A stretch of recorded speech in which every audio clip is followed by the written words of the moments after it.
first shot at it means that we will probably ask some juvenile questions in terms of NASCAR fandom and understanding what your perspective is on various and sundry things that go that, with your job. But mostly we just want to talk about the sport and see what your perspective is. Yeah, sit here talking. Okay, I'm open to anything, whatever y'all want to do.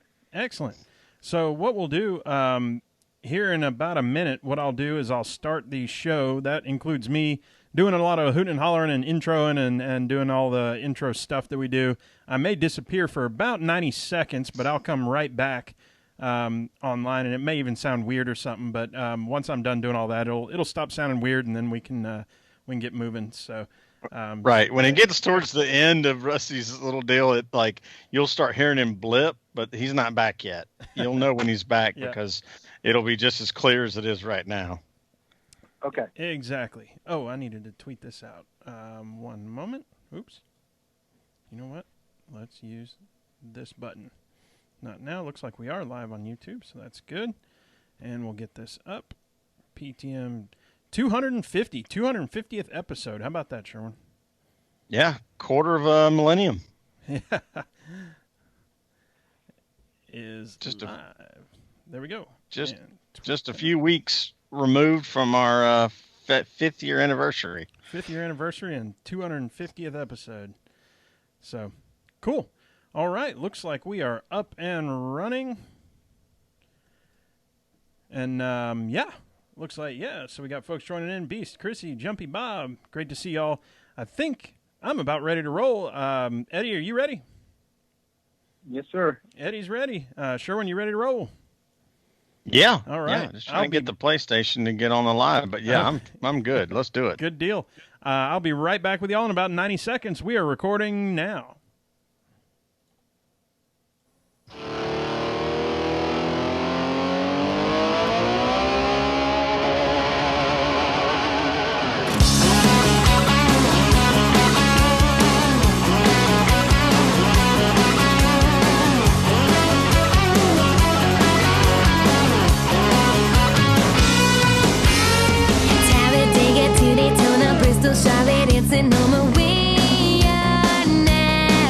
Welcome, y'all! That's right. This is a Pregame Engineer Tailgame Air Racing Podcast, episode number 250. It's Tuesday, June 30th, 2020. I'm Tailgate Mayor Rusty Wallace. I'm in the PTM Podcast studio as we enter quarantine week number, I don't know what it is anymore, 16, 17, something. Who cares? We've got a great show lined up for you tonight and a great guest as always. Before we do, you know what the deal is. This podcast is sponsored by you. That's right.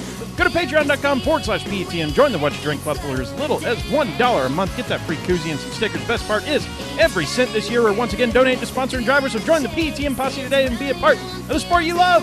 This week's show, as always, brought to you by our official sponsors at that $5 and up per month level. Here we go. Aaron Bearden, Robert Kedlinger, Coleman McClam, Eric Kepner, Ryan Kiefer, Patrick Clear, Jeff Brown, Brandon Crowd, Kathleen McDonald, Stacey Wright, Brandon Carl, Ricky Porter, Jumpy Bob and Les Miller, Julie Bosley, John Pearson, Eddie Grizz, Third Young Motorsports, David Mullins, Patrick Johnson, Brett Morris, Crystal Smoke, Fred Rosado, Chad Knappen, Stacey Coleman, Lisa Chinata, Rick Houston, Sarah Anbari, Evan Rollup, Brad Harrison, Matthew Bishop, Matthew Camper, Harry Lasagna, and Evan Jones.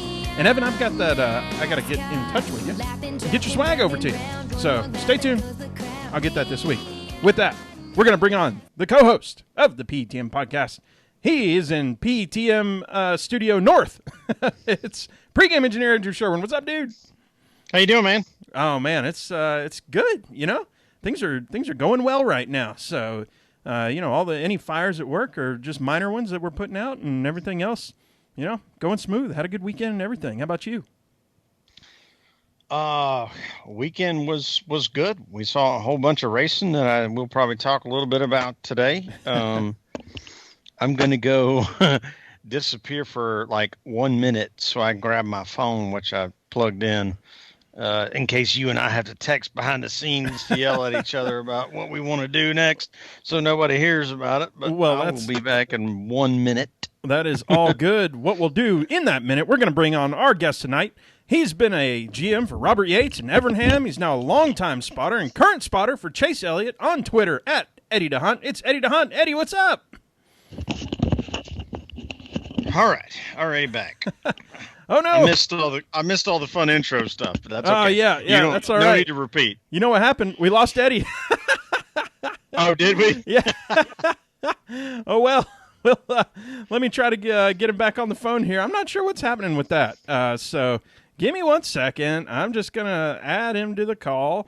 Sherwin, it's been an exciting weekend there with Pocono and everything else. Man, the doubleheader. How about that?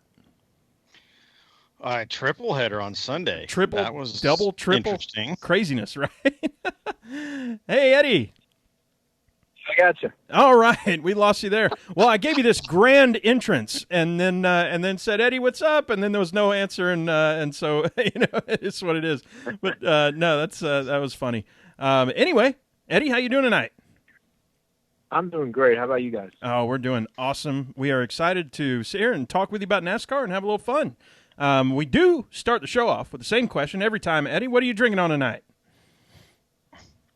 Bud Light. Bud Light. There you go. There you go. I love it. So maybe line up a couple more of those Bud Lights here, and we'll get going right down the line.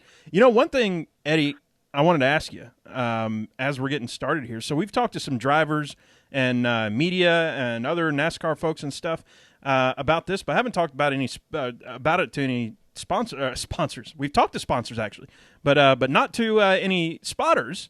About really what the big difference is right now going on with racing with no fans or few fans or whatever it is. What's some of the biggest things that you've noticed as we've been racing here? Less traffic. I love the pragmatic approach. Mm-hmm. No, as far as the race goes,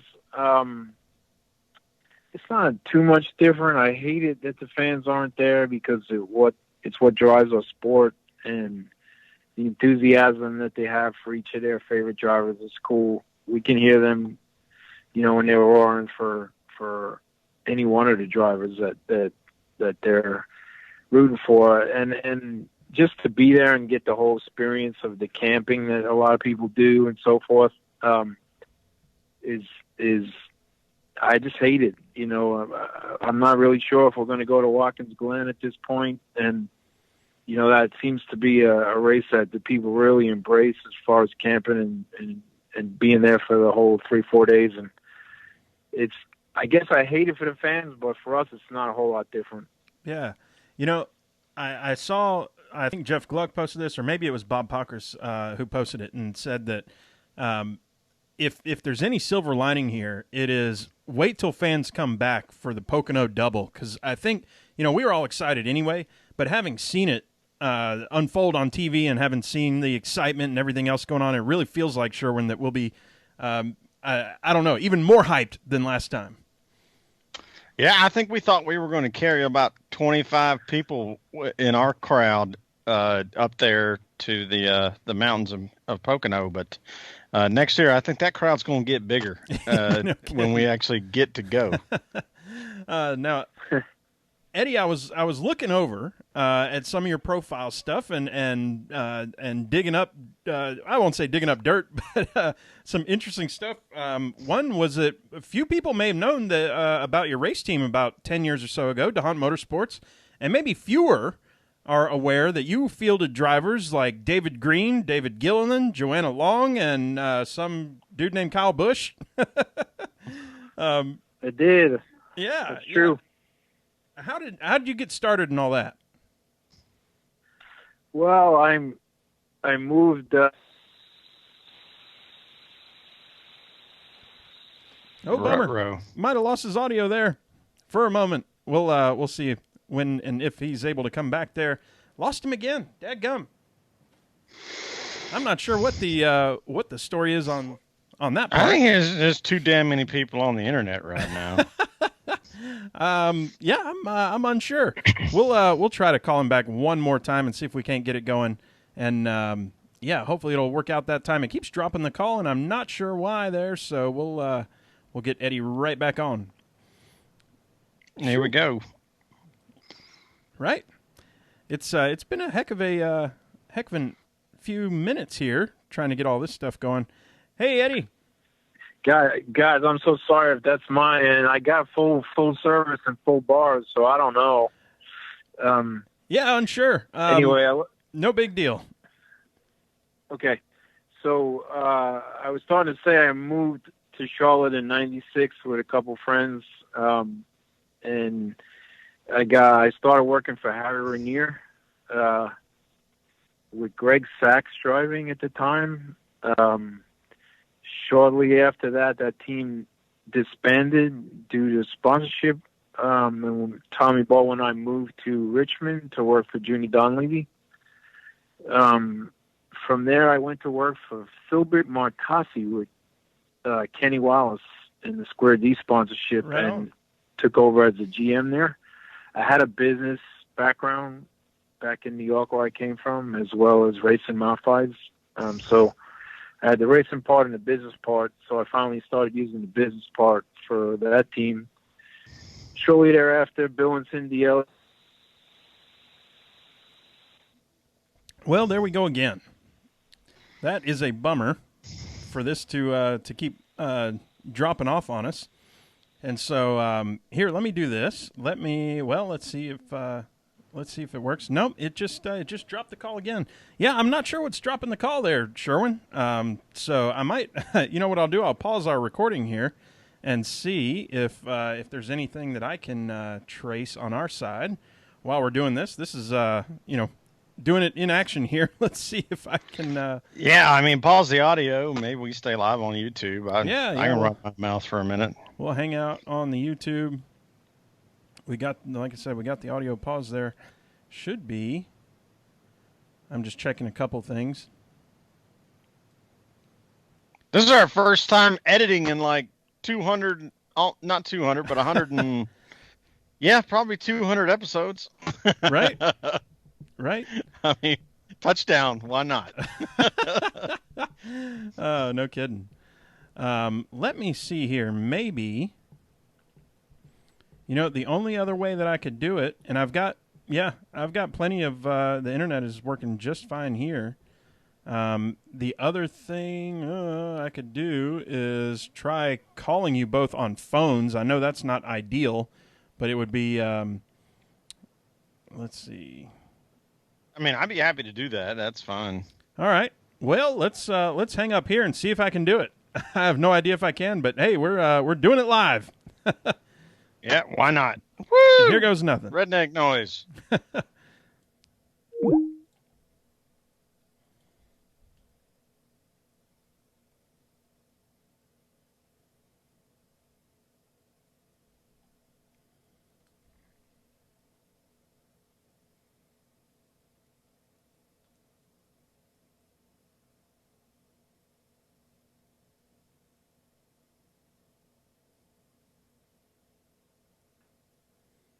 All right, guys, we're doing it.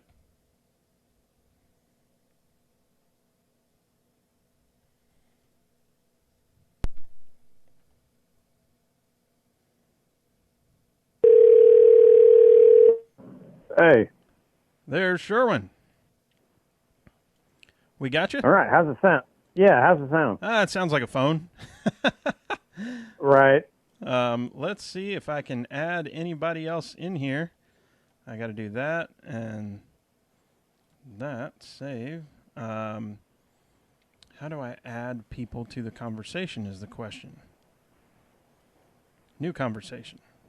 Well, let me see if it works like on my phone before I'm having to do this as we're going. Yeah. Yeah. People are saying it's like a rain delay. Well, you called me from your phone is what it looked like. Oh, interesting. Let's see. But how about this? Come in. See if you can't call Eddie and merge the call with me. Okay.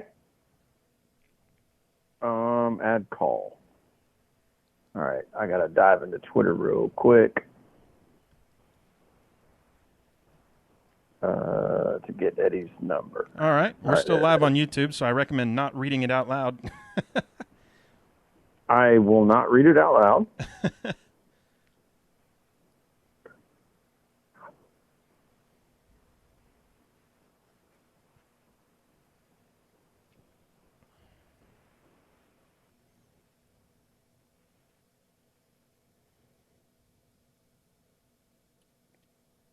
PTM Posse. Thank you for waiting. Thank you for hanging. What are y'all drinking tonight? Or maybe you already said it. I see thumbs up to Bud Light, Gatorade Zero, and an unspecified clear liquor here. Is that right, Beast? Kenny, your kegger on July 25th. Man, if I could do any traveling, I'd be there. That sounds fun. Put a little more PJ1 down. I hear you. Gotta build up the rubber a little bit. That was a good call there, Jumpy Bob, about the rain delay. And let's see. Stop stealing neighbor's internet. Yeah, I hear you.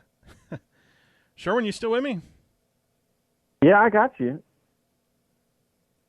He didn't answer, but he doesn't know what my phone number is, so he probably thought he was getting crank called. Well, maybe try one more time. Let's see what happens. I can do that. Do. That's interesting. Why does it, that was wrong. That was very incorrect. Sherwin hung up on me.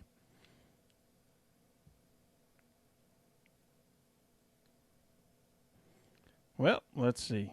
Text over to Sherwin. That hung up on me.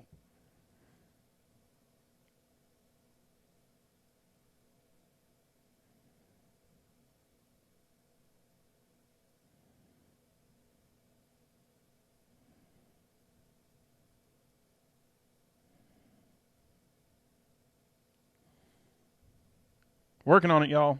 Working on it.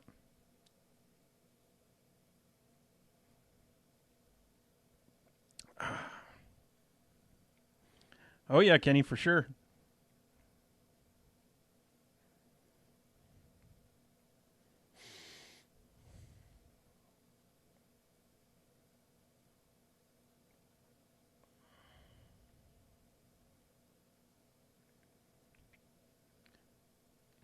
Well, let's see what else we got to talk about.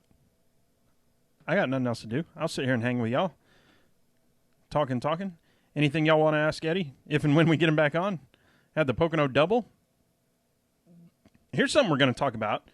All of our picks were better in the first race than in the second race, yet Chase went from 25th in the second race to 4th in the first race. So a lot of people who you might pick on this stuff did great. Oh, and Sherwin's calling me on his cell phone. One moment, please. Yellow.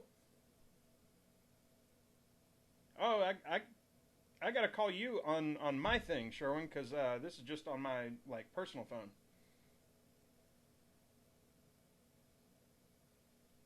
Hello.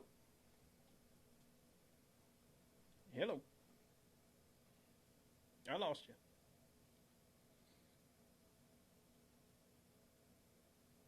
Hello.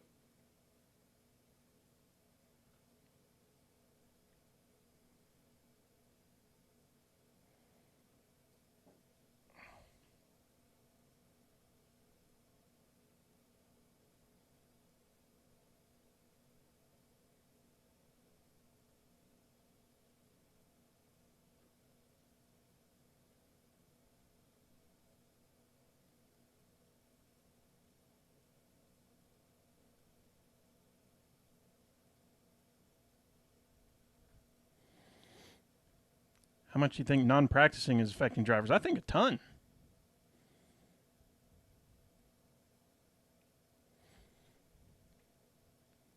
Yeah, Kyle Busch for sure this season.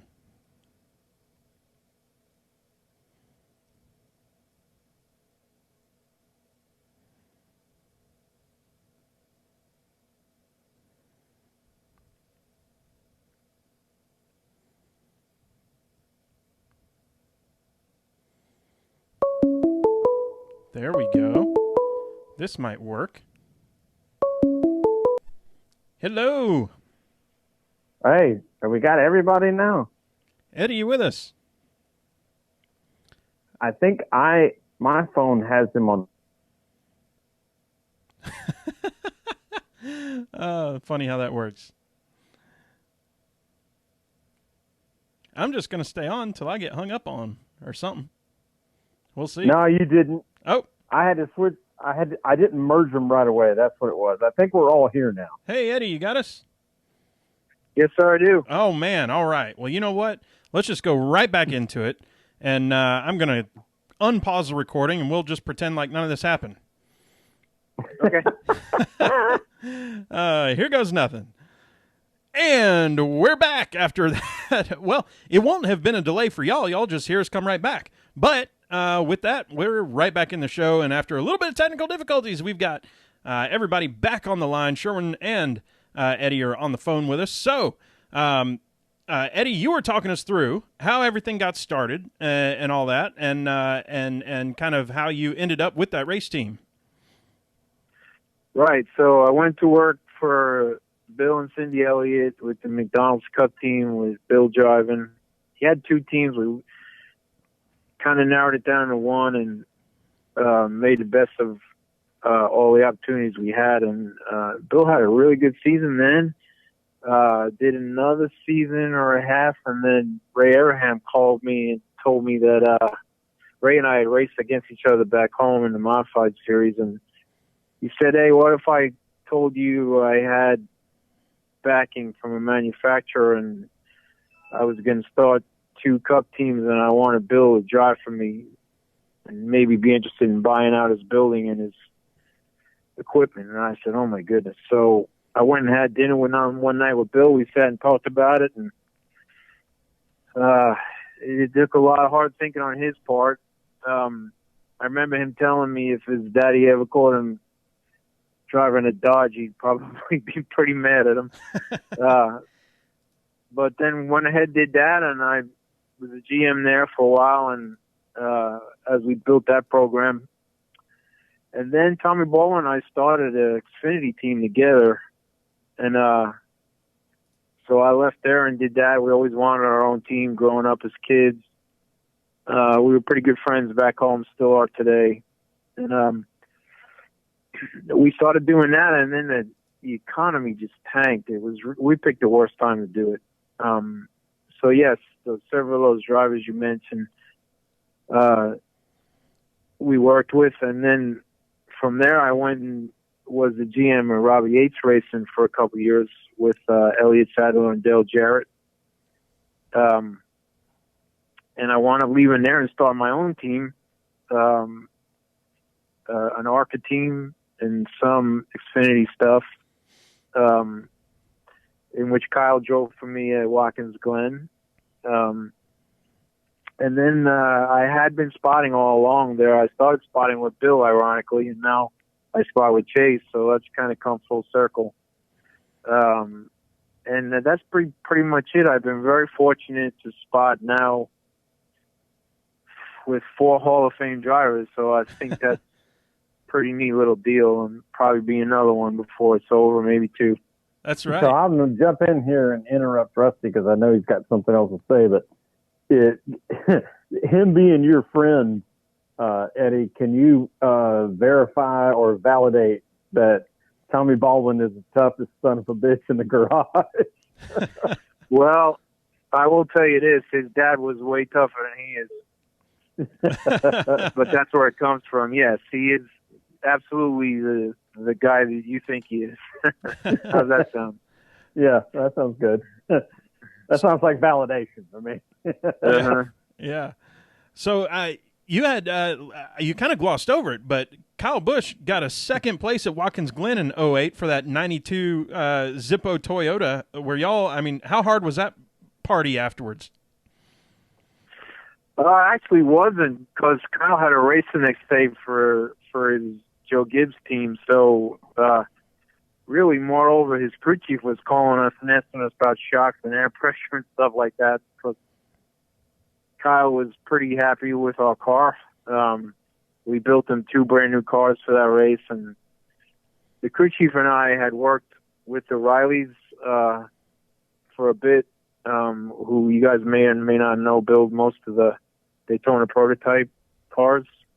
The Riley chassis, that's them. And they're at Indianapolis, and we learned some road course stuff from them, and we applied it to those cars. We went to the back that race 3 times and still wound up coming to the front. The car was good, driver was excellent, and it was a pretty interesting day. That's awesome. You know, you mentioned both Bill and Chase before. A few questions on that. First, have you been to the Dawsonville pool room? Several times. Several times, and you've talked with. I'm sure you've met Gordon and been to the Hall of Fame and everything. Several times.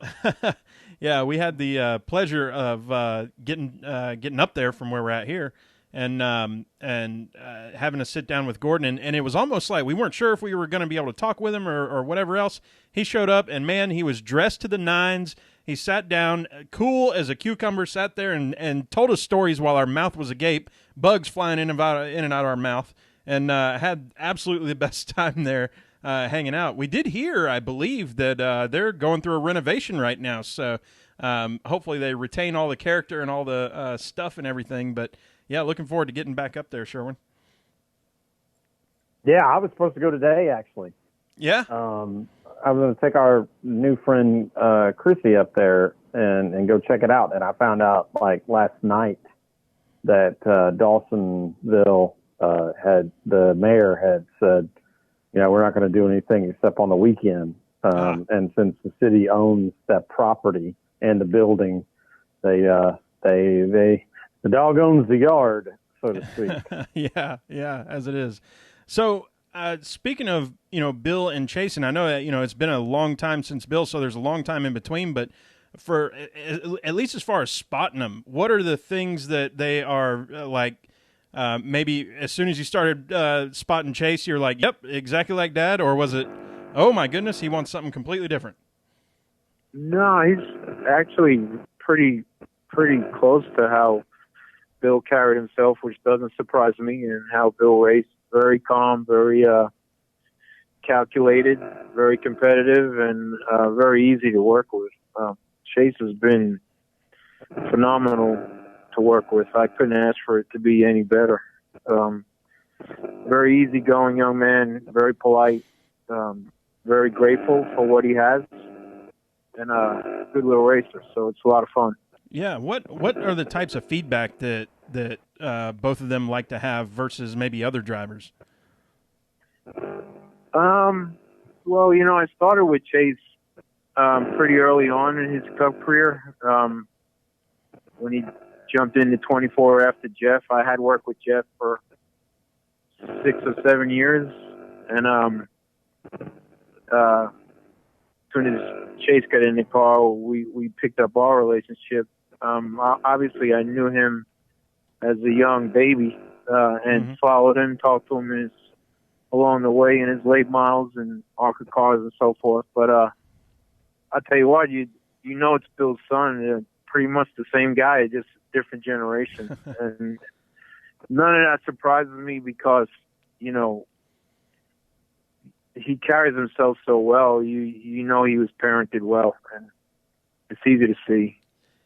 Yeah, I think Cindy is pretty tough, at least based on what we can see on television and all the other different avenues that you might get exposed to her. It looks like she, probably kept him pretty grounded. She's a great lady. I've always enjoyed my time with her. We got along great. She run the business part in Dawsonville of Bill Elliott Racing, and I worked up in the Statesville campus, and we talked every day. And I would have worked for them the rest of my life. Yeah. Great people. Yeah, and Sherwin, I think if you remember, Gordon Perkle was telling us a story about Bill coming in one day and saying, Gordon, you got a job for my son? And he's like, well, I mean, he can wash dishes. And he said, perfect. And sent him back there to wash dishes for a summer or something like that. So definitely grounded in that respect. So speaking of that, this whole spotting career here, Eddie, you've been a spotter for a long time and doing north of like 100 races a year. What are the major spotter skills that you've developed since starting? Some of the things you might look back on and go, oh, I'm a lot better at this or that or the other. Yeah, when I first started, almost 20 years ago now, it was a whole lot different than what it is now. It's evolved into where I study film for a full day, sometimes a day and a half, every week. And like I said, I do at least 100 races a year, so working with all different variety of drivers, some young kids and some seasoned veterans. And I actually work the Rolex race at Daytona every year with Townsend Bell and his buddies. And so just a lot of studying now compared to when I first started, and it was, clear, not clear, the caution's out. Now you're totally engaged in a race. You're looking at a mini computer as the race goes and making sure the last time the cars you're racing pit for tires, and is very, very, very engaged mentally into. I listen to the race on MRN during the race to pick up a couple extra things that maybe my competition might not know. So I wear 4 or 5 radios every week, besides listening to myself and NASCAR. So it's just, you can make of it what you want to. I'd like to say I'm very prepared. I don't miss a whole lot, and any bit of information that I can lend that's useful and not just, jibber jabberish, is what I try and contribute. And sometimes even with a seasoned driver, that does get to where you're helping him change the way he's driving for that particular race, or rubber build up, or what other people are doing because they're quicker than we are. And every driver I ever worked with has always been receptive to that. So it works out okay. That's one of the things that interests me the most, Eddie, is so I've listened to a lot of different spotters. I've listened to a lot of Kevin Hamlin when he was spotting for Casey, and I've listened to a lot of Clint Boyer and Brett Griffin, and it's wildly different. You seem a whole lot more like a coach, and like your demeanor doesn't change. You don't get excited the way some of the other spotters do, like, wreck that MF, or you're just kind of like, yeah, shake it off, buddy. Just watch your entry into turn 1. Like you're real calm and smooth, and you pay attention and say, hey, why don't you back that corner up a little bit? I think you get off a little better if you do that. Yeah, I would agree with that. I try and stay even keel. There's times when I can get a little bit excited, but I feel like if I'm getting over rambunctious, then my driver's going to do the same thing, and that doesn't really help anybody. So, we all got a job to do. Everybody approaches it a little bit differently. For me, I like to kill it or win. You know what I mean? I've been doing this a long, long time, since 1981. And, truth is, I like the competition, and I like the culmination of everybody doing their jobs, because the phrase that you're only as good as your weakest link applies very, very true for what we do specifically. It could be a $2 part, or a bad pit stop, or a mistake by the driver, or a bad call by the crew chief, or a mistake on my end, and we don't have a good day. So, but when it all comes together and it's all right, it's a beautiful thing. And I think it's like a good shot in golf. It's what keeps you coming back. And so I try, for sure. I try not to make the mistake. I try and be prepared and do my job. You're right. There are some other fellows that may take a little bit lighter, or crack jokes or whatever you guys said, but I'm not that guy. I'm more like, I'm there to win, and I like to think the guy I'm working with is the same way. It's interesting, the times that we've talked with spotters. I think I've said this to every spotter, but I would love your perspective too. As a fan, when I'm sitting there and I'm watching a race, and I'll be listening to a spotter, many times you, and I'm watching the driver, and I'm seeing the race go on. Okay, well, 3 behind you, or inside, or clearing and all that. And then it's as much as I can do to pay attention to just what's going on with the driver. and then I'll hear the spotter say something like, well, the leader is doing this in one, and the guy in front of you is doing that, and this guy's about to pit and everything, and keeping up with all that information along the way. That's probably one of the most amazing things to me that a spotter does, is the amount of information that's there, that you can even process in your head and that you can observe going on, and then relaying the important stuff back to the driver. I don't even know how to ask, how do you do all that? But that's kind of the question. Well, I'm proud of you for recognizing that, because most people don't. Thank you. So I would equate it to like take an NFL football quarterback. The good guys, the great ones, people say they can see the whole field, right? Mm-hmm. And that's what makes them. They know where they're going to throw the ball because they can see the whole field developing as the play unfolds. I think it's the same with us, right? You're watching a race, you've done thousands of races, you understand the vernacular, how races unfold. You understand by watching time and scoring and watching what you see on the track, who's going to have a good day, who's going to struggle. Sometimes you can even see that in practice, which we don't have anymore. But seeing the whole thing and slowing it down, keywords, slowing it all down and seeing it all unfold, you're able to say all the things that you just said, which is very good that you perceive that, because that's exactly right. And that's kind of what I was saying to you earlier. When you're locked in mentally, you're looking at the last time the cars you're racing pit, how many laps they have in their tires, you know, whether they got a penalty during that pit stop. I mean, there's 1,000 things. And so you're able to slow it all down and absorb what's important and contribute that as useful information to the overall effort of the team. And so that's what it's developed into over the years versus what it started out as years ago, as just a safety tool and a guy to tell you when we're going to go green again. Yeah. I think that's one of the things. Sorry to cut you off, Rusty. You're good. One of the things that we always try to tell people that are like, you know, maybe they're bored with what's happening on the track or whatever, you know, like, how do I get more engaged in the sport? And I'm like, listen to the spotters. Exactly. Like, you're gonna hear so much more about what's happening in the race when you're listening to the radio. And it's not just you, Eddie. I mean, it's also the crew chief, the car chief, you guys on radio too, saying, well, this is what he's doing and this is what it looks like. And then you tell the driver, yeah, maybe do this, that, or the other thing, try this, you know, XYZ person is doing this and it's working well for him. And, you know, there's just so much information available to fans that a lot of people are just, they're ignoring the opportunity for that extra entertainment value. Yeah, and that extra information value, like you said, we like those nerd stats, man. And I really like that quarterback analogy. And what's unique in NASCAR is that we can tune in to everything that quarterback is seeing, saying, and responding to.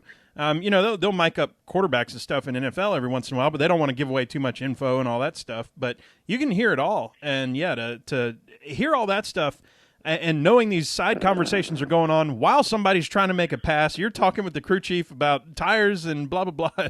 And to me, that's something I think the same thing when we were talking with people like Jeff Striegel and about announcing, where if I try to announce a NASCAR race, and I know it's something that takes practice. Shoot, listen to our first 249 episodes of this.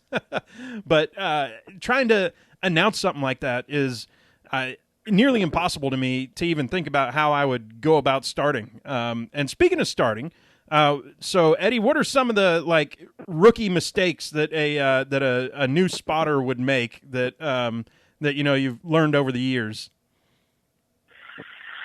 So the new guys that generally start with back marker cars, mm-hmm. and as they go along, and we get to learn if they're progressing. Most of the time, their jobs that they're going to get forward will come from us referring them.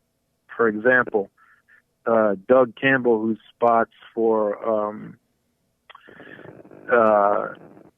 Matt DiBenedetto, come around about 5 years ago, and he was a fella from up north, and he just wanted to do this, and he did some of that in lower series there.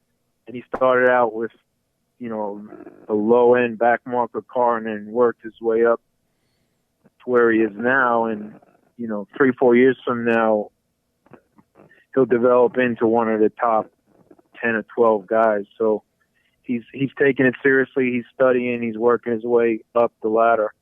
You know, the guys in the back, the mistakes they may make is not giving their driver enough information when the leaders are coming by and they pull up right in front of you. Mm-hmm. That's not good, and it happens quite a bit, honestly. You know, God bless the guys in the back. I've owned teams like that. I've been a part of it. They're trying to get sponsorship to get better technology, better people. But when you got 3 leaders nose to tail racing for a win and then a lap car gets in their way, that shouldn't happen. And if you're asking me a mistake they would make, that would be one of them. Gotcha. So I'll kind of switch it over to a topic I'll call favorites. Since you're so well traveled and like we keep saying, hundreds, thousands of races in your pocket at this point, you've got to have developed a few favorites, a few places that you love to go, a few things you love to do. So I'll run down a list here, and you tell me. So, what's your favorite racetrack? 2 of them, Bristol and Martinsville. Bristol and Martinsville. Is that the short track racing deal? Is that the whole spaghetti? I think it's the whole spaghetti, but I'm not going to lie. I grew up on a short track racing background, and it's just everything about it is awesome. Excellent. Because it happens so fast, and you're just like excited the whole time. Yes. Yeah, there's not a whole lot of. All right, well, I'm gonna go. Take a pee break, and I'll be back with you in a few laps because nobody's around you. It's constant something. Local restaurant near a track. So is there a track that you look forward to going to? Because there's a restaurant nearby that you can't wait to get to. Oh, boy. So I've traveled 9 years now with Kevin Hamlin in a car, me and him, every single weekend. And we are the 2 of the most routine people you'd ever meet in your life. I mean, we know Buffalo Wild Wings, Chili's. We're name brand eaters or sports bars because we like a beer every once in a while and a burger or something like that. But I don't know that we have a favorite, honestly. Probably got a favorite hotel if you want to know that. It's probably the one in Indy. We stay at the JW Marriott there. I don't know you can get a better hotel than that. Right on. I love it. And that's good to know about Kevin, too. All right. Favorite paint scheme that you've been a part of? Man, I really like that flat black Hooters car we just ran a couple weeks ago. My man. Shoo, baby. That car was smoking. Yeah. I know you can't see me right now, but I do have the Hooters Racing number 9 hat on right now that Sherwin got us. So loving it. No, that was Evan Roller, by the way, and he asked me to say, hey. Oh, sweet. Thank you, Evan. That's fantastic. Well, Sherwin brought it over, but yeah, Evan got it to us. That's awesome. How about this one? What's your favorite? So Bristol and Martinsville are, you're saying, the favorite tracks. How about favorite city near a track? You know, Bristol's not all that big. Martinsville is definitely not all that big. We've been to both of those. How about a city that you really enjoy going to? North Lake, Texas. Wow. And why is that? What do they have? Some of the most beautiful houses I've ever seen. And I run, so I'll get up in the morning and run before we go to Racetrack. And most of the time when I'm running there, it's just to look at the houses, not necessarily because I'm running. Wow. Beautiful, beautiful town. Yeah. You know, Sherwin, there's here in Atlanta, West Paces Ferry Road is the one where all the multi-tens and hundreds of millionaires all live. And I feel like there's almost a contest over the last 10 years because I see construction going on every time I'm through there, that the bridge is the new thing. Like if your house doesn't have a bridge, like, oh, what are you, just a tens of millionaire? What kind of, peon? So, I tell you what, I went on a really long walk the other day with a friend of mine who runs a fundraiser for the Breast Cancer Awareness Georgia 2-day walk. And we walked through a couple neighborhoods, and they're like from the 800s. And you're like, what? Like, what is that? right. Yeah. And that's just a neighborhood. That's not Pace's Ferry, where like the governor of the state of Georgia lives. Yep. Yeah. Not an exaggeration either. That the governor's mansion is one of the ones along there, probably one of like the more rundown ones in terms of money and everything. Yeah, it's probably one of the oldest houses on that whole damn strip. Yeah, no kidding. All right, how about this one? So spotters are known for making deals up on the spotter stand. Lots of deals going on. What's the best deal you've made? So Talladega last year, the Chevrolet teams all worked together. Well, it was the first time we all concert worked together, and we didn't care who won. We were all going to do whatever it took to get Chevrolet to win, and we got a little lucky that Kurt Busch was leading with a lap to go, and he blocked an advance in the second lane, and that let us take the lead. And we went down to the end of the straightaway, and the caution came out with Alice Bowman behind us, who we would have raced for the win.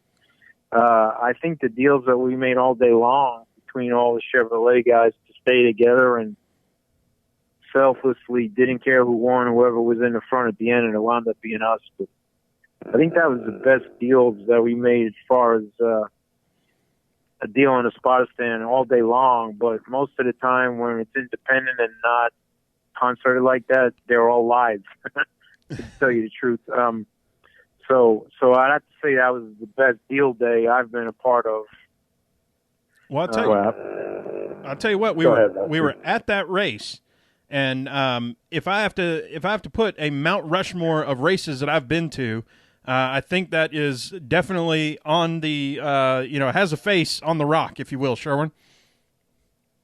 Yeah, well, what I would say, Eddie, as a fan, and you can probably say this because I know you're a race fan too, in addition to being employed in the sport, but there is no greater feeling in the world as a fan when your driver wins the race. Mm-hmm. And there's a lot of people that never even get a chance to go to a racetrack, much less see their driver that they pull for a win. And Rusty and I have been lucky enough to see that now, I think, 3 times in person. Yeah. And there's just something incredibly special about it. Yeah. Yeah, I would agree with that. I mean, we got to work pretty hard on them speedway races, and it's kind of a medal badge of honor if you win a speedway race. So we had a lot of help that day, and we got a couple breaks. But I felt pretty good going home that night, and we all did our jobs, and it just worked out in our favor. Fantastic. Yeah, we were sitting there on the back stretch, down there close to turn 3 in our lawn chairs with all our friends from Arkansas, and that we've met over the years doing this podcast. And he went by and the caution went out, and we were just waiting for somebody who was listening, to the officials' radio to say if Chase had won the race. And then I don't know about Rusty, but I tend to be more emotional, and I think somebody started chopping some onions over there on the back stretch for me. That's cool. I'm pretty sure I turned the first successful cartwheel that I've ever done in my entire life. So yeah, definitely had some adrenaline going there. All right, last one in the favorites, and we'll get to tearing it down for the weekend. Last one is best race that you've ever spotted, end to end. Just that was killer. Loved it. It was challenging. Everything worked out perfect. Wow. Oh man, that's a hard one. That's a real hard one. I'd have to say I'm going to change it up on you a little bit. The most emotional one I've ever done. There we go. Two emotional ones. Jeff Gordon's last win in Martinsville. Hell yeah. Yeah. And Jeff Gordon's last race at Homestead. Yeah. Wow. I might throw in Chase's first win at Watkins Glen because I know the family all too well, and I'm proud of that. And to see Bill in victory lane with his son for the first time did my heart good. So those three things I'd say probably rang the bell the loudest. I've had several others. I did Bobby Labonte's last win and Dale Jarrett's last win. I won 41 races with Kyle Busch in the time that I worked with him, including 5 races in a row at Bristol. So I've had quite a few fortunate landmarks, but those three I mentioned probably I'll remember for a long time to come. Well, I can tell you this straight up. With Bill over there spotting down there in the carousel, and Chase wanted to do a burnout in front of him and running out of gas, and Jimmy pushing him back to victory lane. That is going to be something that I don't know that I'll ever forget. That's true. I just got goosebumps here thinking about it again, and and I remember, and even if you go watch the end of that race right now, everybody plays what Eddie DeHaan said at the end. And said the first of many, about 100 yards from the finish line. It was perfect. So that's awesome. Yeah, I do remember that too. Yeah. And then Gordon at Martinsville. I don't know if I've ever seen a driver, and that was obviously at the end of his career, but a driver that excited, that pumped about winning a race. Obviously it's something emotional. We already talked about it. Even the fans this is one of the highlights of their sporting event careers, if you will, for the fans to see their driver win. But I haven't seen that kind of emotion, that kind of just raw, yes, we did it, as I saw at Martinsville with Jeff Gordon. That's amazing. I think the thing with that, and I felt like I got to know Jeff pretty good in the several years I worked with him. I think the thing with that was in all sports, you can't name a sport this is not true. It's really hard to go out a winner.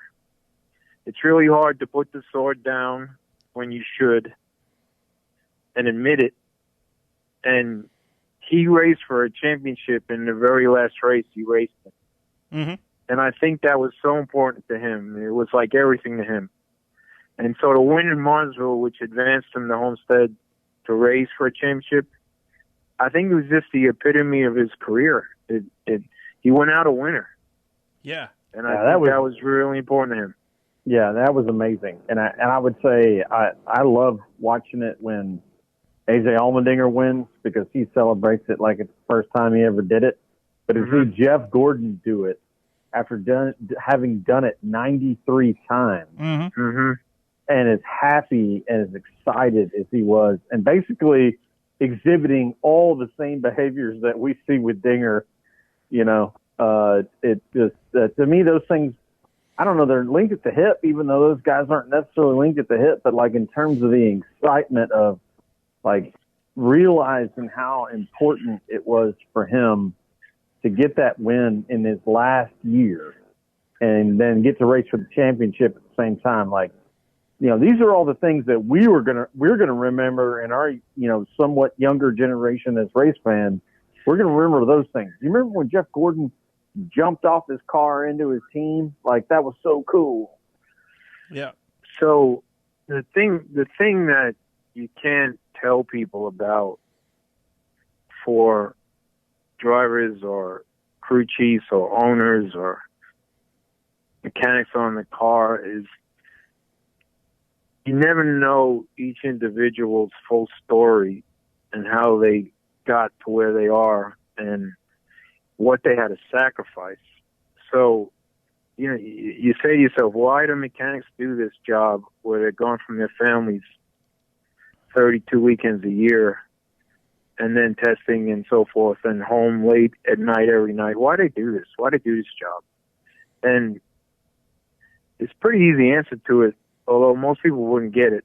So the sacrifice that you've had to make, some people lost marriages, some people lost their bank accounts, some people lost relationships with their children. I mean, and I'm not getting out my violin here, but the sacrifice that you have to make to be good in this sport, whether you're a driver or an owner, mechanics, is crazy. It's crazy. And so I said to you earlier, I like to kill it to win because I'm one of those people. You know, I'm lucky enough I finally found the right person for me in my life, but I went through 2 marriages. I didn't know my children. And ironically, both my boys work in this business now, and that's when I see them. And so there's thousands of them stories up and down pit road, you know, so to see Jeff Gordon the way he was like that, or AJ Allmendinger, or any of these guys celebrate the wins the way they do, is because the backstory is so difficult to get there and maintain it and push through. And so that's what drives me. I know what I've sacrificed. You know, I took some of my life savings to start that team you talked about, and I'll pay for that on the back end of my life. But now my 2 boys have really good lives. They have good families. They have good homes. So maybe that's what I got out of it. You know, so there's stories like that all over what we do. But unless I took the time to talk to you guys tonight, you'd never know mine. And you'd never know why my fist is high when I'm in a victory lane, which we don't get to do that either right now. But that's my point. The sacrifice is high, and so the wins make all of it feel just a little bit better. That is an amazing perspective. I absolutely love that, and yeah, that's awesome. We might have to frame that and that quote and put it up there right next to the one of many quote with Chase winning. With that, fellas, let's break it down. We're going to do the teardown here for the last week. Here it is. So, the Pocono Double this last weekend. Sherwin, here's something that's interesting. So, Eddie, just so you know, we do picks usually at the end of the show for the upcoming race, and talk about that. We each made 2 picks last week, and we had Jessie Punch on, and she made 2 picks because we have 2 races. She picked Kyle Busch, Tyler Reddick. Sherwin, you picked Blaney and Almirola, and I picked Truex and Buescher, kind of all 3 picking a primary and maybe a dark horse for the race. All of those drivers finished better in the first race than they did the second. Now, Almirola, amazingly, 3rd in the first race, 5th in the second race. So, Sherwin, you're what we might call dark horse pick there, amazing. But I was interested in the fact that happened to all of the people that we picked, yet Chase Elliott, 35th in the first race, I think it was 35th, I can't remember, but then it was 4th in the second race. So what was a big difference for you, Eddie, in between that first race and the second race? Okay, so we had problems with our transmission in the first race. We had to hold the stick shift in 4th gear. It kept popping out. So we couldn't maximize our gears on restarts. Then we had a tire get away on pit road, so we had to go to the back of the pack. And then we brushed the wall. So one problem led to another. So we just had a very bad day. And came back the second day and had a very good day. So we had both ends of the spectrum. Yeah, you know, it's interesting to me the way you put that, kind of that chain of events that, well, our shifter wasn't working exactly right. We ended up taking a penalty. That puts us at the back. We scraped the wall trying to get to the front. How do you, as a spotter, other than, you know, trying to keep calm like you do, how do you try to help the driver recover from those things? Well, I mean, seasoned guys know you can. When it's a bad day like that, there's nothing you can say that's going to make it go away. I mean, so you pick and choose your words. Sometimes you just be quiet, let the day unfold. But there's a time and a place to, if you want to call it pet talk or cheerlead or whatever, but I try and stay away from that as much as I can, unless it's time. If it's time to go for the kill and get the day done and close out, then sometimes a good kick in the butt is good, or a good, you know, word of enthusiasm, but too much of that is no good either. So when it's a bad day, you just got to ride it out and wait for the next one. Yeah. That makes sense. Yeah. So this weekend, we had If you had picked either Harvick or Hamlin, you did pretty darn well. Sherwin, any coincidence there, or these guys just come ready? I think Harvick might be the surprise in a lot of ways because he struggled through his career, not necessarily getting a good finish, but never winning. And obviously Denny tied Jeff for, the most wins at Pocono. So it's like, I don't think it's a coincidence. Yeah.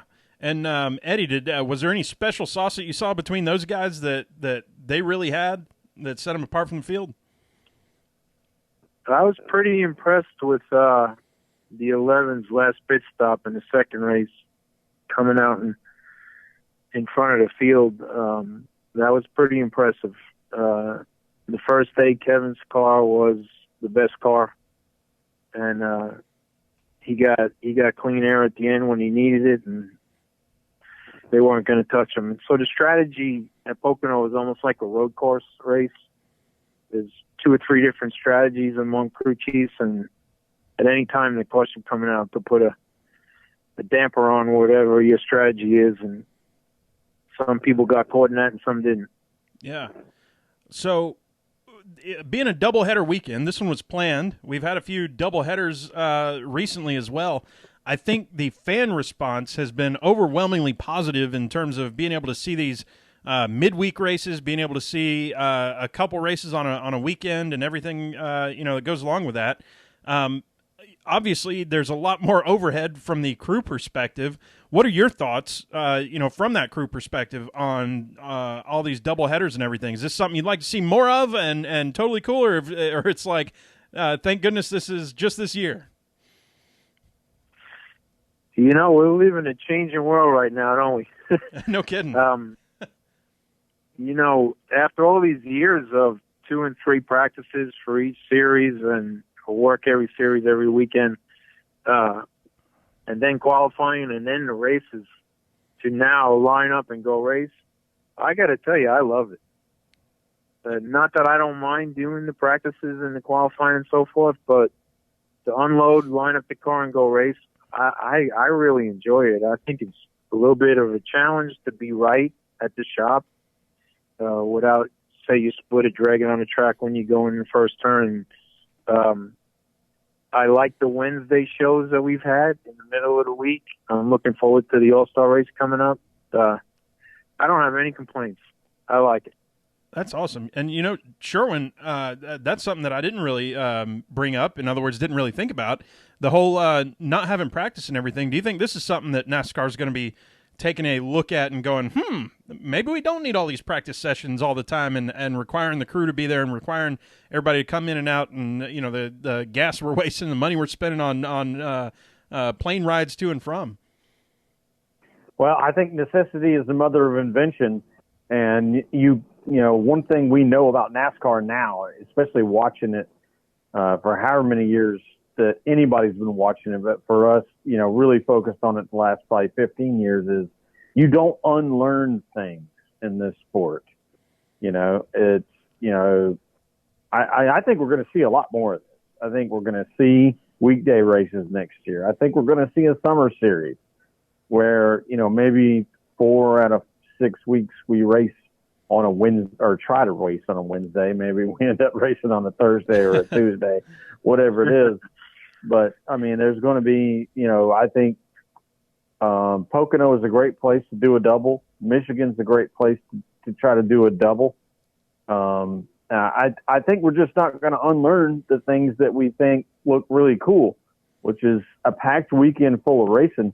And I'll be honest with you. I was probably skeptical about not having the practices and the qualifying because I thought I was going to miss out on content. But if we race 5 times at Pocono in one weekend, I got all the content I need. Yeah, no kidding. Yeah, love it. So speaking of, making more changes, NASCAR, I don't know what the deal is, but they are listening right now, it feels like. We've got the Choose Cone coming to the All-Star race. What have fans been saying? Let's try a new venue. NASCAR says, okay, why not? Let's try that. Let's go to Bristol and do it there. Fans have been, beating the drum even louder and louder especially recent weeks about doing the choose cone, and now we're going to try that out. Eddie, what are your thoughts on choose cone stuff, and also how does that affect the spotters' perspective? I like it. I think it's a great idea. I think it'll bring a little bit more sassiness to the restarts and people taking a chance. There are specific tracks where, like, for example, Atlanta, you don't want to be stuck in the bottom lane on a restart. It hurts. I think it's going to be very interesting. And Bristol's another one. Same thing. You don't want to be in the bottom lane on a restart. So you may say, someone in sixth place may wind up starting on the front, and maybe they bang fenders and take the lead. I don't know, but it sure will be interesting. Yeah. Sherwin, I haven't heard anybody who is against this idea, and I feel like a lot of things that we see at the All-Star race might be a little different, like when we were doing the no pit lane speed penalty during the qualifying or whatever the whole deal was. And right. No holds barred qualifying is I think what they called it. Yeah. I don't think we're going to see that come to the mainstream anytime soon, but this is something that feels like it's definitely a trial run for this, and if we can make it work and everything, and we see it pay off, I'm super interested in how this plays out. Yeah, the only thing I would add is that, and this is my only skepticism, because just on paper, I think the choose cone is a fantastic idea. Let these people mix it up. I mean, I'm almost in favor of letting them go back to where the lap cars line up on the inside line and see what happens. And I don't want to regress, but my only concern is we waste so many laps. I mean, the All-Star race is going to give us an opportunity where we know during cautions they don't count the laps because there's already so few to begin with. At least that's the way it's been at Charlotte the last decade. Mm-hmm. So only thing I would caution is what we learn from doing this at Bristol, if it actually would translate to a points-paying race. Yeah. Cool. Last week, Sherwin, we jokingly talked about playoffs, and we mentioned it there and ha and everything, that we were at the halfway mark, and then after this weekend that we just had, we'd be 2 races past that. So a couple races past halfway, we've got 9 left to go, assuming all those go across. Indy, Kentucky, Texas, Kansas, New Hampshire, Michigan, Watkins Glen, Dover, Daytona. I'm curious from the insider perspective there, Eddie, is playoffs something that the teams are talking about right now? And if so, for how long have they been thinking about it? I say talking about it, but maybe thinking about it and looking ahead at those races. Or is that something that is, hey, we're still 6 weeks from even thinking about what's going on? No, we start thinking about it from Daytona in February.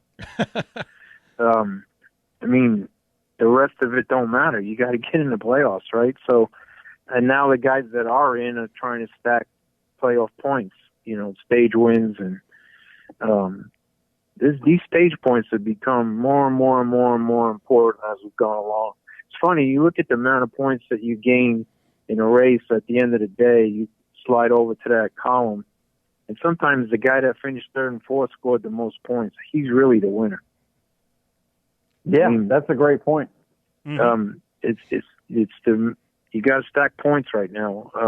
If you're a car that's already in the playoffs or you feel like you're going to be, and if not, you got to get your stuff running better so that you have a shot at it in these last 9 races. So, for each team, it's a little bit different story, but for us, it's about stacking points right now and preparing ourselves for the playoffs. And we're fortunate that we're in that position. But because there's some years we haven't been, and we are looking forward to those 9 races and maybe focusing on the ones that we got a better chance of winning and some that we might not, So everybody's in a different boat, but right now points are king. Yeah, well, Watkins Glen and Dover for sure. I love that point. Point that once you have that win in the pocket and you're essentially locked in. I mean, obviously not mathematically locked in, but you're essentially locked in. It is Mm-hmm. a points game at that point. And something I don't really think about, but I think to your point, I'm saying the word point way too many times, is that mid-race, if you are, say, not, it's obvious that you don't have a car that maybe will be contending there at the end. Well, maybe in stage 2, you can do some strategy that gets you those extra bonus points for coming across the line higher up. Is that something that, y'all are thinking about mid-race? I'm sure it is. It happens every weekend. Yeah. Yeah. I was going to Last say week that. you saw some crew chiefs were racing for stage point wins, and some people were racing for the win. Yeah. I mean, Yeah. I think we've seen a lot of that. And you talked about Pocono being the kind of racetrack where you might employ a little more of a road track perspective, a road course perspective. But the stage thing has introduced that at almost every track now. Because, if you want to score stage points, you might short pit the hell out of a stage. correct. And watch everybody else, chase you to maybe winning that playoff point that you otherwise maybe wouldn't get. Yeah. Yeah. That's cool. And a perspective that I haven't thought about since thinking about this stuff, that, hey, I guess the other side of it is, hey, Rusty's not too crazy thinking about playoffs right now. That's what everybody else is thinking about. So I just love talking about it either way. Playoffs? Playoffs? Right. Fellas, it's time to gas it up for Indy. Here we go. There it is. The IndyCar Road Course, Xfinity Road Course, both on Saturday, Cup Sunday. Imagine if fans were allowed to be there. This might be the biggest weekend in, dare I say, in U.S. racing history. Sherwin, am I crazy? I think it'll always be hard to match the crowd that shows up at the Indy 500, and having seen it in person, that's the reason why I would say that. But for NASCAR, for sure, this would be the best weekend for fans at Indy in a long time. Yeah, yeah. So, Eddie, we're both jealous then that you're going to be able to attend that, and there's no fans at this one. I feel like there's a few places like Bristol probably and Indy would probably be the two that come to mind where with no fans, it's got to be a different vibe. Yeah, you're right. Indy's going to be one of them. Bristol certainly was. Thank you, Roger Penske, for melding both races on Saturday. I'm interested in seeing that myself. It's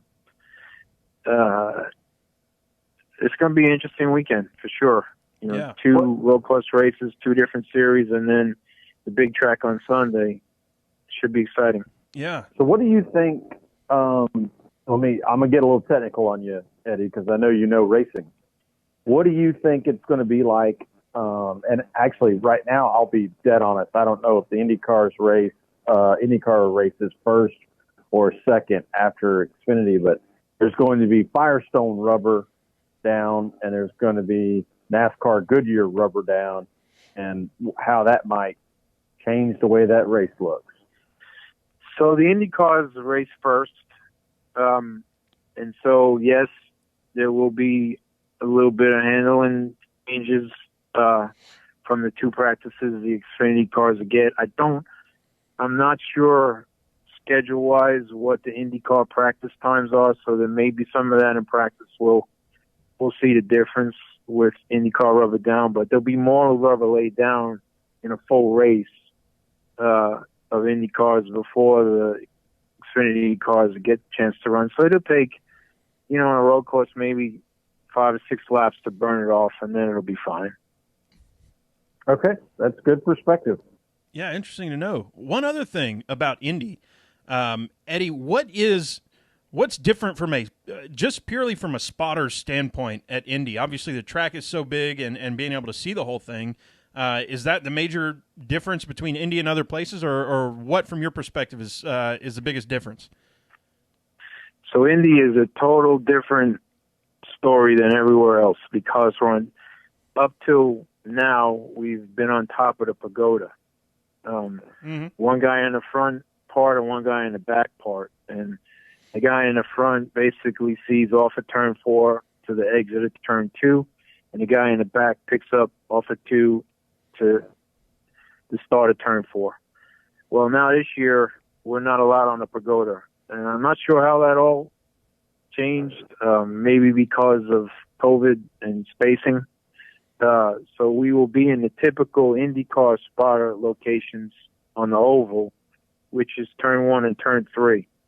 So honestly, I've never been up there, and so I don't have any idea what to expect until we get there this weekend. Wow. Yeah, and the top of those grandstands aren't nearly as tall as a lot of the grandstands you guys go to in NASCAR. Mm-hmm. Yeah, because that front stretch is actually a lot lower elevation. And so it made sense that you guys were on the pagoda. So last week at Pocono, because of COVID, there's typically only one spotter stand, and we're jammed shoulder to shoulder. And I can't begin to tell you how far away turn 1 is from where we are typically. And because I've been around a long time, I've been lucky to get one of the better spots up there where I don't have to see everybody's elbows out holding their binoculars. I got a pretty clear view down in turn 1, but albeit though it's still very far away. Well, because we're going through spacing requirements, we now had to take up the stand that we had and then another stand which is all the way clear on the other side of the beginning part of the straightaway, the front straightaway. And the way they determined who would go to that one was all the odd finishes at Talladega. Well, I drew the short straw, and I got up there, and I didn't get one of the favorable spots. So to see down in turn 1 this weekend was an enormous challenge. And so my point in all of that is our sight lines affect our job and how we can see, you know, the exchange of cars' fenders, if the car's clear or not.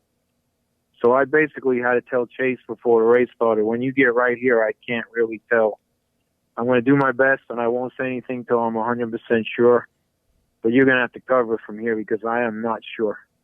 Wow. And so that's just the COVID deal has changed a lot of our perspectives of what we can see because we're not able to go to where we're used to and accustomed to, even at Bristol, seeing cars coming to us and going away. So what's your perspective on, we've heard TJ and Brett talk about, like, what if they moved the spotter stand to turn 2, or what if they added a second spotter stand with a second spotter to turn 2 at Pocono? What's your perspective on whether that would add value to a race team? So putting someone in the tunnel turn, you mean? Yes. I don't know. I mean, I don't really feel like I can see that. But driving away from us on a restart into turn 1 when they get 4 wide is, for our eyeballs and the perceptive of that, is just insanity. Yeah, and I don't think it was spotting the tunnel turn, more of seeing what the entrance and exit of 1 looks like and what the entrance and the exit of 3 looks like from a different angle. You know, I'd have to go stand up there and say, oh, wow, this is way better. It's just one of the things. I don't know. Maybe they've been there and they know. I don't know. Okay, no worries. Yeah, that's but all that is super interesting in looking at not just this past weekend, but looking at next weekend.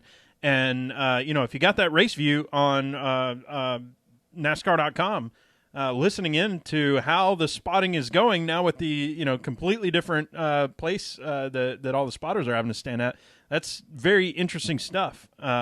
Well, with Eddie at this point is when we usually close out the show by making some picks with our guest.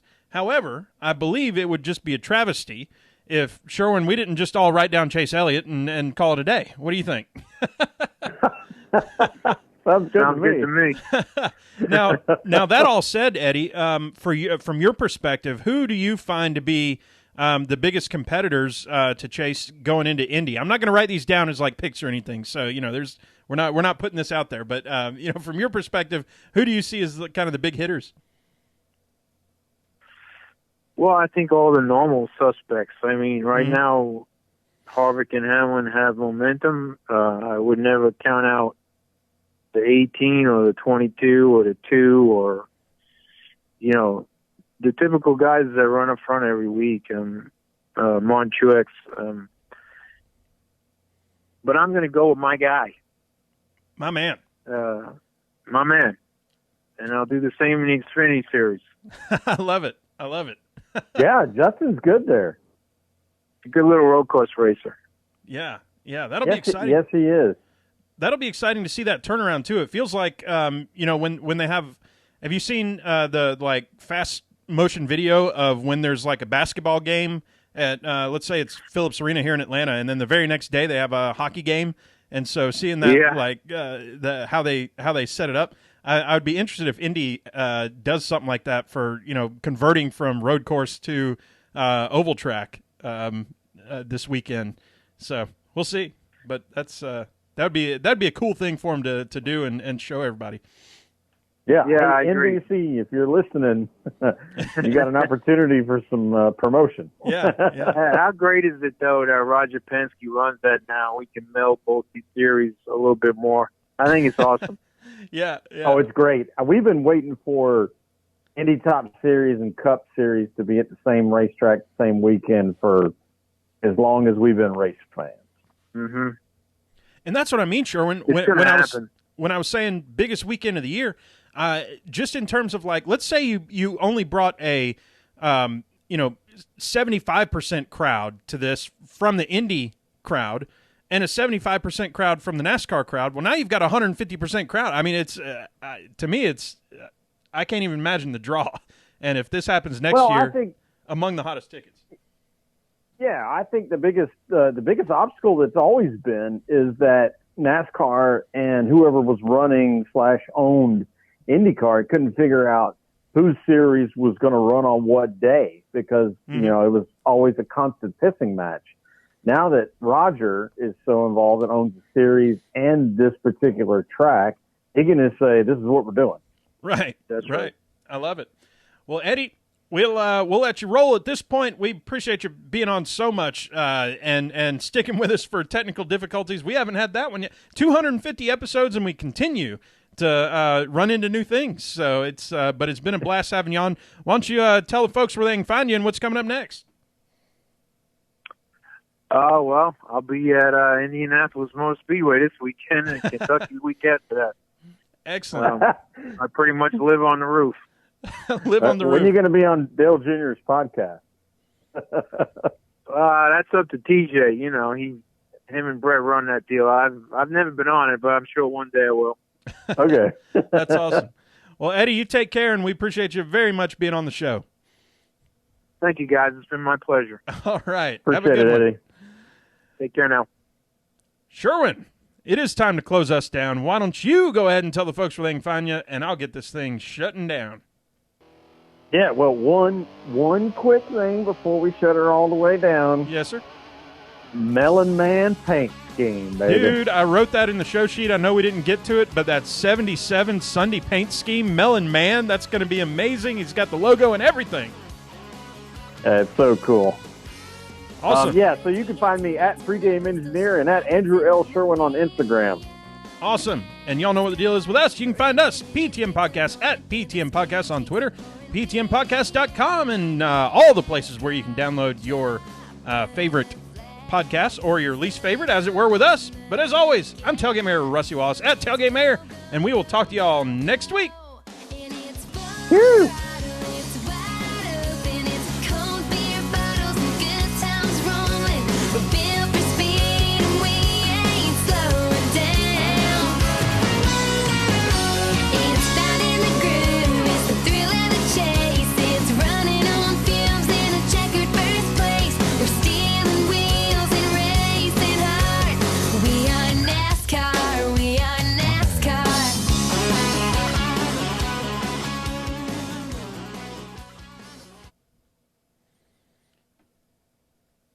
There we go. That's a wrap. That was awesome. Yeah. How about I call you on Skype for the After Dark? Yeah, absolutely. Awesome. I'll call you right now.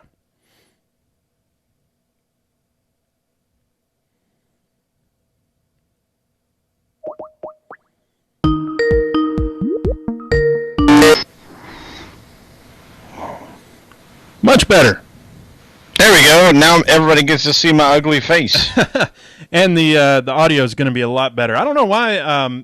It was weird. Eddie's was perfectly clear, and yours was a little bit muffled. But it's not like you can't understand it. It was just is what it is. I think I should have taken my earbuds out and just put it on speaker. Yeah. Because I just thought it would work better. Because I always ask people when I talk to them, because I like to have the earbuds in because it helps me focus. Yeah. But it's not the best set of earbuds in the world, so it could be that there was something going on there. Yeah. Yeah. All right. Well, you know what? I'm just going to upload this as is, and people can deal with the fact that we sucked it. It wouldn't be the first time, Yeah. you know. I mean, it is what it is, you know. You know what? Audio wasn't great with Kenny Wallace, but people still liked having that episode. So yeah. Cool. It is what it is. They don't do what we do, and generally speaking, they're very forgiving. That's right, folks. How are y'all doing? They said awesome show. People are excited about it. People that stuck in with us and hung out. Thank you for doing that. And I hope you got something out of it, because I know I did.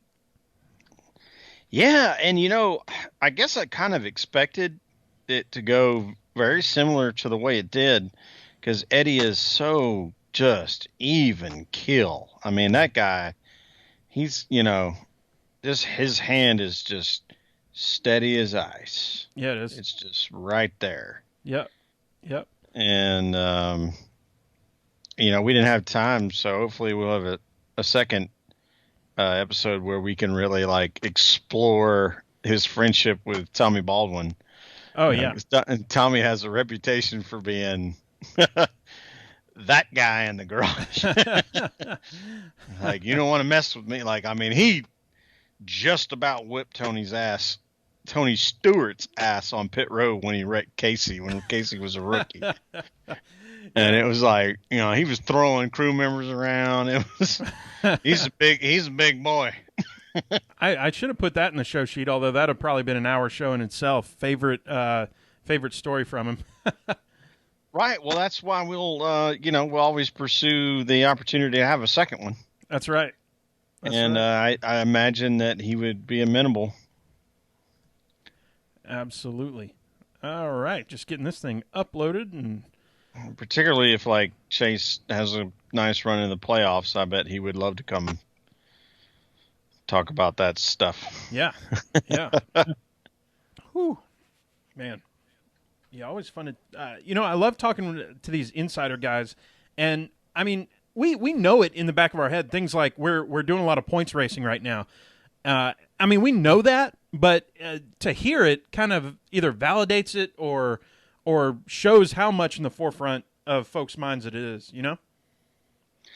I just like gaining the perspective of a competitor, which I consider spotters to be competitors. They're, you know, when TJ and Brett are doing their podcasts, they talk about, I got this win and I got that win and I've won these many races, and because they own it, because they feel like they're a part of it. Mm-hmm. You know, it's kind of like, it's almost like a coach or an assistant coach in a way. Like, yeah, maybe I didn't hold the steering wheel, but one of the reasons why we won is because I'm up here on the roof with my binoculars and 75 radios, and I'm letting everybody know what's going on. Yeah. I was, I guess, surprised and flattered and surprised at how much, he had, that he showed gratitude toward recognizing what all the spotters are doing.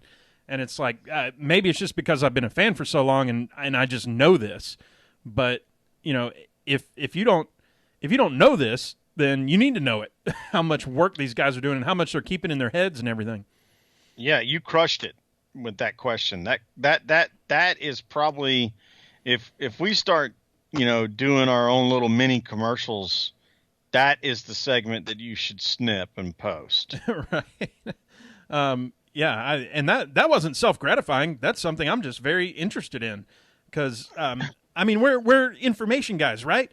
And feed me more information, and who knows, somebody else steps into my job and has no idea what to do, and I do, because I'm buried in that information. But to have to be on a time clock, I don't have to be on that kind of immediate now. I have to know this and then throw it away later. Just stream of consciousness, and I think it takes both a nerd kind of aspect to know that stuff, and then this other aspect of being able to relay all that information in a succinct manner. Yeah.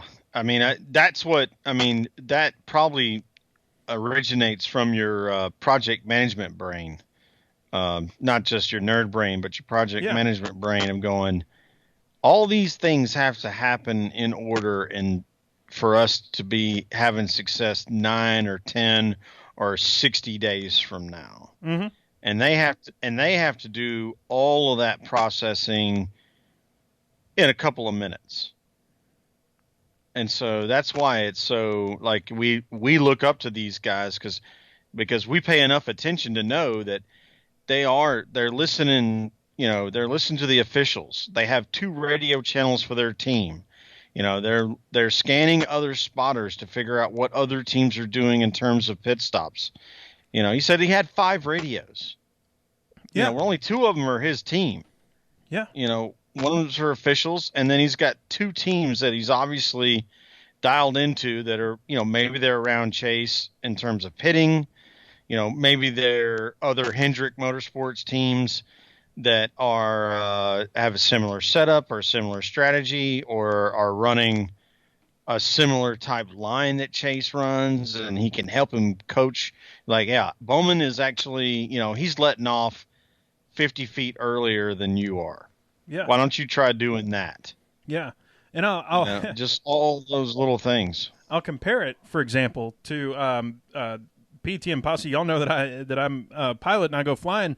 One thing that you have to do sometimes is listen to 2 different radios at the same time, and one of them will be like the weather information, and the other one will be the tower talking to you, or the air traffic control en route. And I'll tell you what, if air traffic control is trying to talk to me while I'm also listening to weather, I get none of them. And my life depends on it. These guys are racing. I'm not saying for fun. I mean, this is career. This is for livelihood. But if they miss something, they're not dead necessarily. It is a life and death sport sometimes. But to be able to process that kind of thing in that amount of time, even having some analogous possibility that I've just conjured up, but that's crazy to me. I don't know how to do it. I don't either, because I can't even type a good tweet when I'm listening to a podcast. Right. Or when I'm listening to the local radio guys, which I usually do between 3 and 5. Yeah. And because they do a double show essentially from 3 to 5 and 5 to 7 is basically the same show. And but I like to listen to them because I like to know what's going on with Atlanta sports. And especially now that they're talking NASCAR more than they ever have before, since 680 picked up the coverage for NASCAR, which is cool because that means we actually have a radio station with a decent range that we get to hear the race with in this city, because I can't pick up WJST in here in Roswell. Mm-hmm. I mean, just barely. But 680 is wide open. But, I mean, it's to your point, it's that whole, how many distractions can you have at one time and still absorb the information? Yeah. That you need to process to your team. Because, the scanner is the one listening to the officials saying where to line up. Right. Or whether you got a penalty.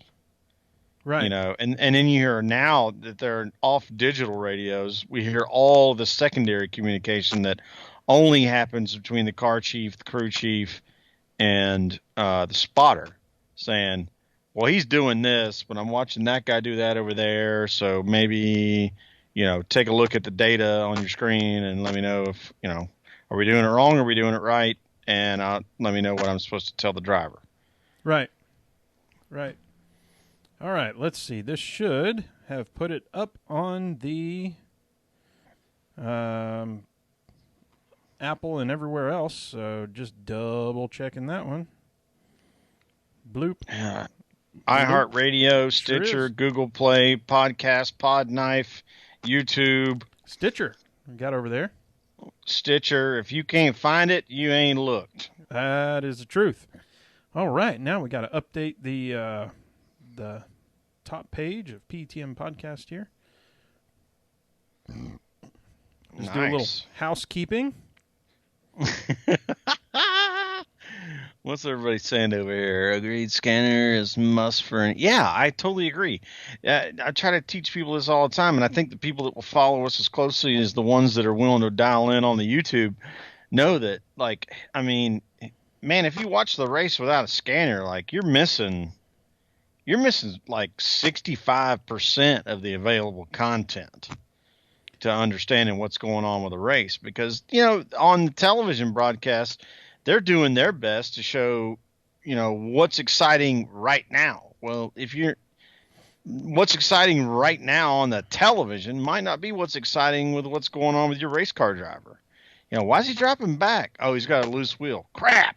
Mm-hmm. You know, the TV doesn't figure that out until they pit and they go, oh, well, you know, the 9's pitting for a loose wheel. Or whatever it is, you know, pick any kind of variable that you want. I would say it's almost mandatory if you want to make the racing the most entertaining it could possibly be for you. You need to be dialing the scanner, especially now when it's every race. It's not expensive. It's $24.99 a year or $29.99 a year or whatever it is.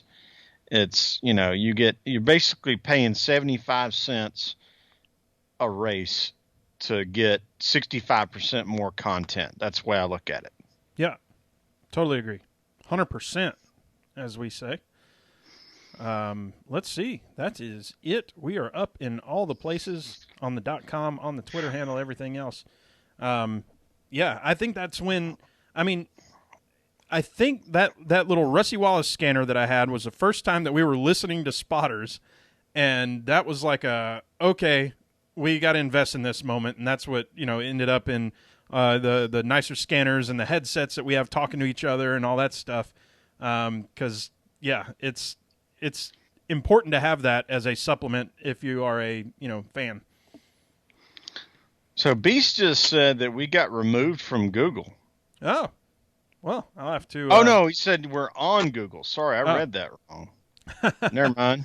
Oh, never mind. I didn't see your sign. All good. Google Play Podcasts. I haven't even Google Play Music Podcast. Oh yeah, we're on Google Play. We're on Pod. What's their major one is it was a buy app because I used to have a Droid back before I reached the age of reason. It was Pocket Cast. That was the one I used. But we're on Podknife, and we're basically in everything. Like there's no place you can go where you cannot get what we do for free. Right.